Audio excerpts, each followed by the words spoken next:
The Kerala High Court has ruled that elected representatives must take their oath strictly in the format prescribed by law.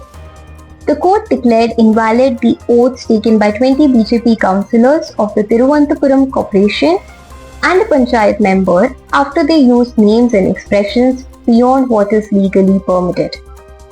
Justice P.V. Kuninkrishnan observed that the Kerala Municipality Act and Kerala Panchayat Raj Act allow elected members to either take oath in the name of God or make a solemn affirmation.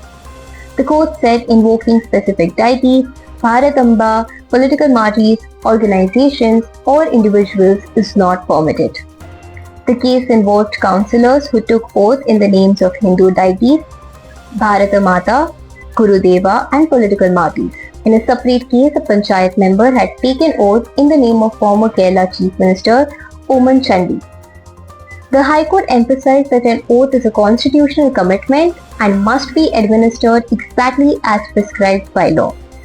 However, the court did not disturb the election of the members. It directed authorities to conduct a fresh oath-taking process within 4 weeks and noted that no penalty would be imposed if the members had acted in good faith.